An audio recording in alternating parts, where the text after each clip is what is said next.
Hey everyone, it's Rick Theriault, your Maine real estate guide. It's kind of an overcast, cool day here in Maine, but I'm doing a few outdoor chores, taking advantage of dry weather. Tomorrow it's supposed to rain all day, so I won't be able to get much done outside. So doing a few things outside, but I thought I'd take a few minutes and kind of show you how spring's progressing. Around here, we'll take a little orchard walk and talk. I got kind of planning next week's adventures because when spring comes, you got to do everything. From home maintenance to taking care of your fruit trees to it all has to happen. So let's show you what's going on here. Oh, so a few days ago I had to put up this fence. I have to do that every year because we have chickens.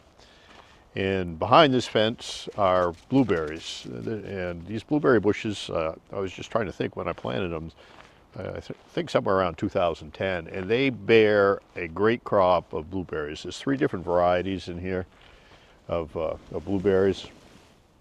And like this tree here is just loaded with buds. And chickens eat everything. If it wiggles, or if it's green, or if it's red, they're omnivores, so they'll ingest everything. So if you got chickens and you want to have fruit, you got to keep the chickens from getting to the fruit. So every spring I have to put this fence up, and until we harvest our blueberries, and then once probably the end of August, I'll take the fence down, and then the chickens can get back in there and scratch around. But those are some, we've got about a dozen plants in there, and they produce a lot of fruit. What used to be in there, because what I've kind of done here over time is kind of created like more or less an edible landscape kind of thing. It used to be just some like pine shrubberies in there that had when we bought the house, that had long since gone by their prime. Our house was originally built in 1990, so by the time we bought it, the shrubs were 20 years old, and we're looking kind of homely anyway. So I cut them down, pulled out the stumps, and planted blueberries instead of shrubberies. So I get the aesthetically pleasing green shrub, but some great fruit as well. So here's part of our orchard. This is a variety of, I get several varieties of apples on my property, and this one here is Honeycrisp. This is I think my wife's favorite variety, and it's a pretty good producer of fruit. And as you can see, the tree's got kind of a funky shape, and what ended up happening is shortly after the tree was planted, part of the tree that was the Honeycrisp portion, the rootstock was good, but the Honeycrisp portion, part of the tree got diseased, and I had to cut it back. But there was one branch, which is this piece here that's curved down, that was still okay, but the central leader was bad. So I cut the central leader and kind of trained that branch to become the new central leader over time, and so we were able to save the tree, and it produces a great crop of Honeycrisp apples every year. And one of the chores I've got coming up, and it needs to happen soon, but it won't happen today or tomorrow because it's going to rain. But on Sunday, I need to spray my fruit trees, and I use Michael Phillips' holistic fruit tree spray recipe, and I mix up my own concoction that he kind of created and came up with over time in his orchard, and it really works. But timing is kind of critical, and it's going to rain all day tomorrow. So if I sprayed them today, it would be kind of pointless. The spray would wash off the trees. It still would benefit the soil because that's part of that holistic spray. It actually feeds the living organisms, the beneficial organisms that you want to help grow good fruit. And but for it to adhere and really work, you want to apply it when the sun is shining and you get some sunny days. So I'm going to spray it on Sunday when it's supposed to be sunny, and it's supposed to be sunny all next week. So I should get pretty good benefit from it. Over here are my peach trees, and they're looking pretty good. Right, I don't know if you can see, but these are fruit buds right here, these big puffy ones. That's a leaf above it, and there's 2 fruit buds down below. So there's a lot of fruit buds on here. Now peach trees, you have to cut them back because they're an aggressive grower. So you can kind of see where I gave it a really good haircut about a month ago, and but I've got plenty of fruit buds on there, so it should set a really good crop of fruit. And I've shortened the branches so the branches are stiffer, and it should be able to support the weight of the fruit. So I should get big peaches and plenty of them. Last year we had well over 150 pounds of peaches just off this tree, and I'm hoping I'll have a good crop again this year. If you've never had a tree ripened peach, it's a treat. And you can grow peaches in Maine. There are varieties that are hardy to zone 4, and that's what my climate is, zone 4. And a couple of years ago we didn't get any peaches because the weather just didn't work out. It got cold as the fruit, right around the time that the fruit would set. We got a real cold snap, like a real hard freeze, and it just killed all the fruit. So hopefully the weather will cooperate. It's supposed to be warming up. It's supposed to be a little cool tomorrow, but not freezing. And then it's supposed to warm up next week, so it should be good. Now right here is another same variety of peach. It's just a younger tree because I had a tree die, and so I replaced it. And even here on this small tree, which is only about 3 years old, you can see some fruiting buds. So I may get a little bit of fruit on here, a few peaches, but I'm trying to establish, a nice framework of stiff branches to support the fruit, and try to, what you're looking for is like a 45-degree angle. So these branches are coming off at 45s, and so it'll continue to grow out, and I'll try to train it in that manner. Let's head down to the chickens.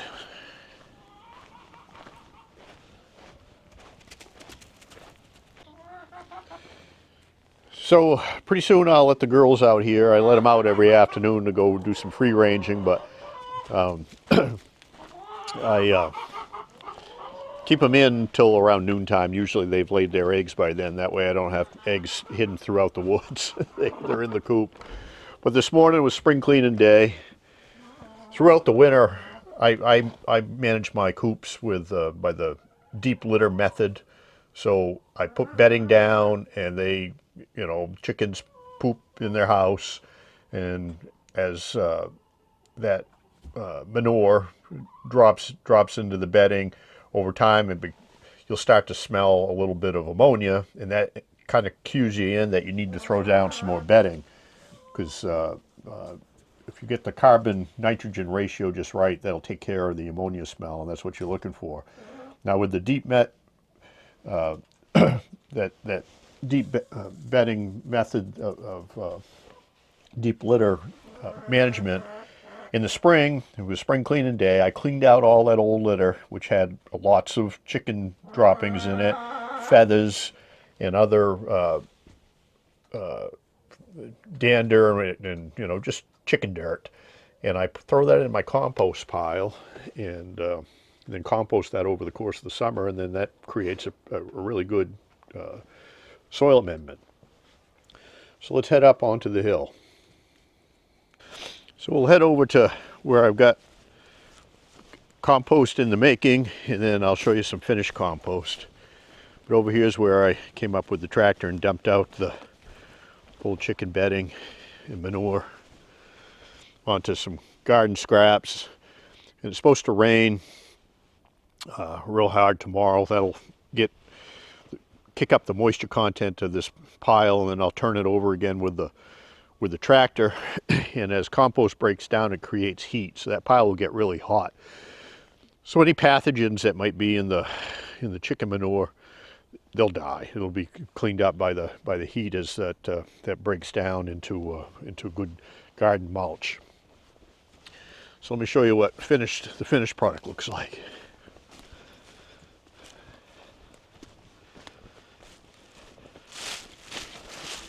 So over here is a pile that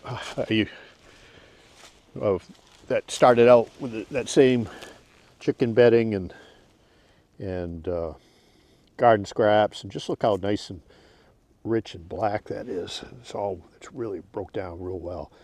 And I'm gonna one of the things I'm gonna do today is just take like a 5-gallon bucket of this material and dump it around each and every one of my apple trees to help feed the trees.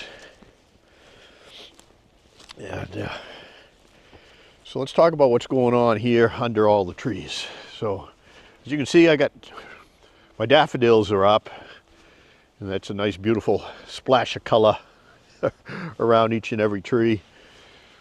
But I planted daffodils not necessarily for the splash of color, although it is a nice side benefit. Let's come over here. This is a good example here. What do you got going on here under a fruit tree? So, daffodils are a natural deterrent to voles. And that's vole with a V, not mole with an M, vole with a V. Voles are probably, I'm pretty sure they're a relative of, because they're a rodent, relative of probably gophers, because they do live underground. And I lost all but 2 of my apple trees probably 4 or 5 years after I planted my orchard the first time. And what we had was a real heavy winter, and I had a huge crop of voles apparently. Because as the snow melted, and the snow was up to about 4 feet up on the trees, as the snowpack receded in the spring, I noticed that I didn't have any bark on my trees. The voles had stripped all the bark from 4 feet above the ground to the ground level, and girdled the trees, killed all but 2.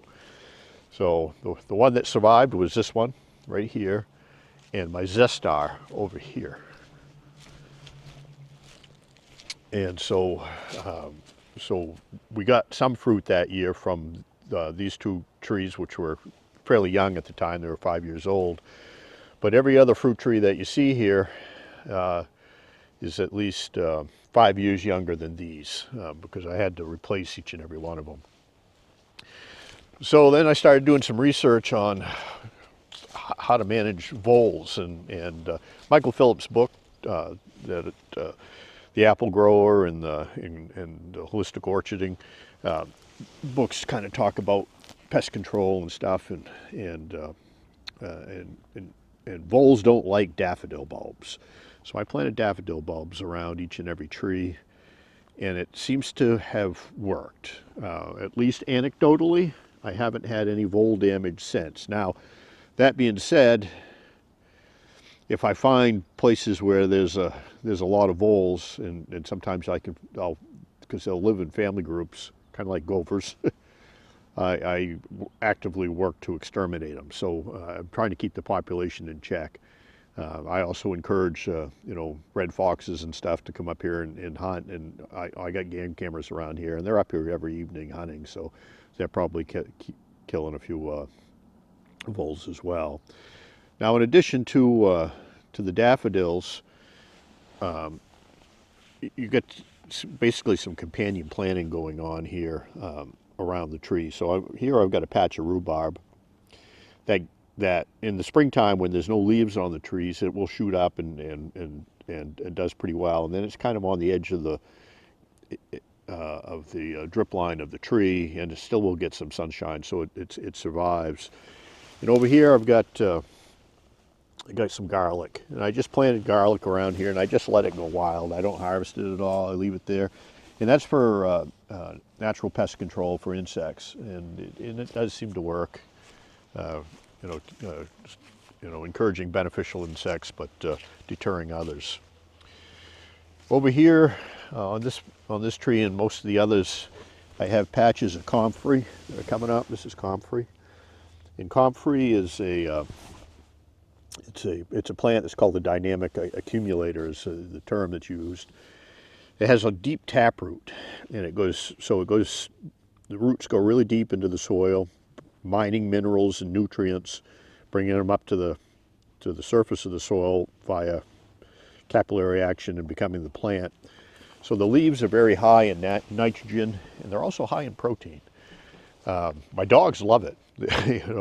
You see he's taking a nip of comfrey, and they'll do that all summer long. As the comfrey plant grows, they come up and they take a bite of comfrey, and it doesn't hurt them at all. But it's high in protein, it's high in nitrogen. So you can do chop and drop fertilization with the comfrey.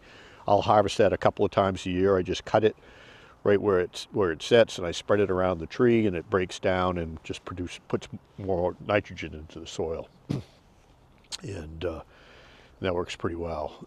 And so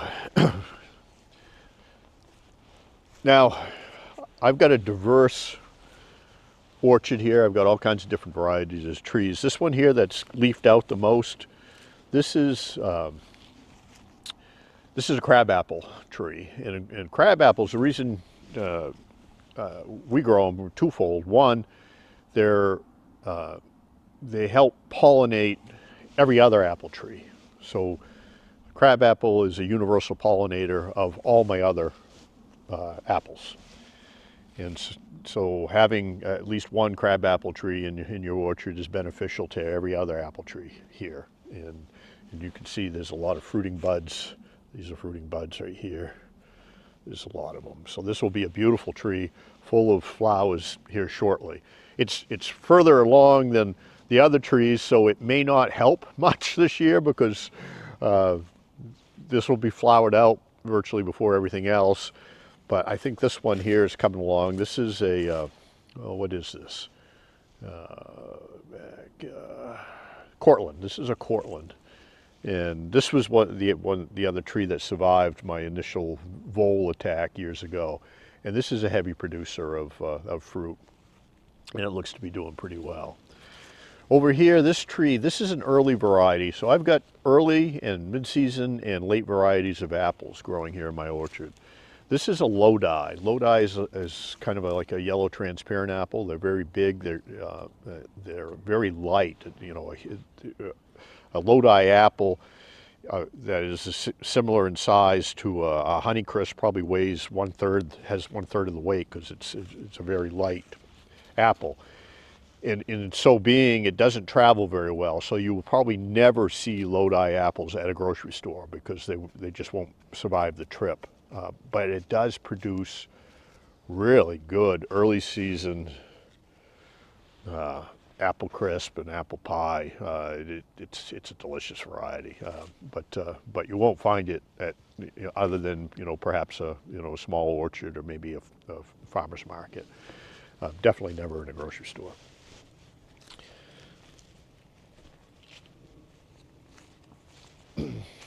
So this variety here is a Zestar, and this is a delicious apple.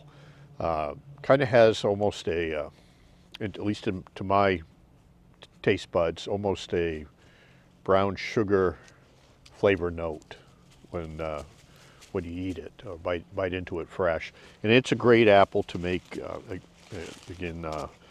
apple pies or crisps or tarts. It's delicious. And as well as fresh eating. And over here is a younger version of the same Zestar. This was my first successful graft. So all apple trees that all varieties that you buy at a nursery, they're all grafted because that's how apple trees are propagated, at least commercially. because if you take a seed from a zestar fruit and plant it, you won't get a zestar apple. You'll get something else. I don't know what, but it'll be something else. So in order to get another zestar, what you do is you take a bud from like, let me see right here. This is a good example here. So if I wanted to graft, this section of limb here, this was last year's growth. So if I wanted to graft, this is another Cortland here, a Cortland, I would cut off this section of tree, and then I would carefully remove a bud if I was bud grafting, and then I would apply that to a rootstock. And then given time, you protect it, you wrap it up to keep moisture from it and allow it to grow. And if the graft takes, I'll get another Cortland tree or whatever variety I'm trying to graft. So that's how trees are propagated. But everything's looking good up here. Sunday I'm going to have it'll be a full day because I have to spray all these trees with a holistic spray. I'll probably end up mixing up because I've got about 20 apple trees that I'll be applying that to. And so I'll probably mix up about 30 gallons. And I apply it with a backpack sprayer. I don't have one that runs off my tractor yet. I'm still able to manage it with a backpack sprayer, but it's a lot of work. But at the end of the day, I know that I did something. But that'll be Sunday's adventure. But everything is looking good, greening up here, and over here some more different variety of blueberries. Again, we've got these fenced off because the chickens, if they can reach it, they will eat it. And but these are a high bush variety of blueberries, and they're doing okay. And I got rhubarbs coming up over here.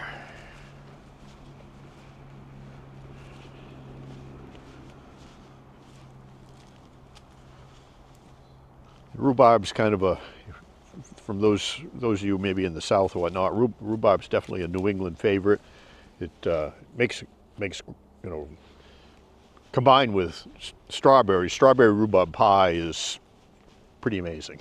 So we use rhubarb and make a lot of pies or jams and that sort of thing. But it's one of the first things that you can harvest. Now another project that I've got, I'm going to pick away at over the course of the summer, because you can never have enough projects, is rebuilding my raised beds, because they're pretty well shot. I constructed these out of hemlock logs, roughly 20 years ago, and they're pretty well decayed. The ground here is settled and collapsed, and because what I laid down here when we put the beds in is I chipped up all the branches from the trees that I harvested these logs from, and I had wood chip paths around here. Well, it's all decomposed, so it's become kind of a trip hazard. Makes it, my wife has quite a bit of difficulty getting around here, or at least that's her excuse. So I gotta remove the excuse. So I'm going to dismantle this whole garden and take the topsoil that's in the beds, and I'll stockpile it, and then I'm going to get some good gravel and level off this pad, and then build some new beds, and then put the topsoil back in and amend it. And so I won't have a garden growing here this year because I just don't have time to get it all prepared. Because really, if you're going to have a garden here, you should have it in the ground by Memorial Day, and there's just no way. So this is a project that I'll pick away at over the course of the summer, and at least get enough done that next year we can have 1 or 2 beds, and then I'll continue to to improve this. Because even when I built it originally, I started with the 3 beds in the back, and then those were doing pretty well. So then I added to this large one here in the front. So I'll probably start with, the first bed, and then maybe after I work through the kinks and get the first one done, we'll move on to the next 2. Should go a lot faster for installation once I get through the learning curve. And then what I want to do is I want to put up a nice fence. I had kind of temporary fencing up here, and it worked, kept the chickens out and stuff, but it really wasn't aesthetically pleasing. So I want to dress that up a bit. Try to keep things looking nice. But there's always something to do. There's always something to do. So with that, that's kind of all for today. I'm going to get back at it. I get a few more chores to do. I'm going to continue to move some firewood from up here down to my woodshed closer to the house. So that next heating season, that's ready to go. And let the girls out so they can go scratch and eat grass and eat bugs and produce some eggs. But everything is going well. And I guess if you're thinking about homesteading, thinking about having an orchard, thinking about growing your own vegetables, well, I can give you some tips that I've learned, some trial and error. So hopefully you enjoyed this little garden walk and talk. And until next time, this is Rick Theriault, your Maine real estate guide. We're on location here in Millinocket, Maine.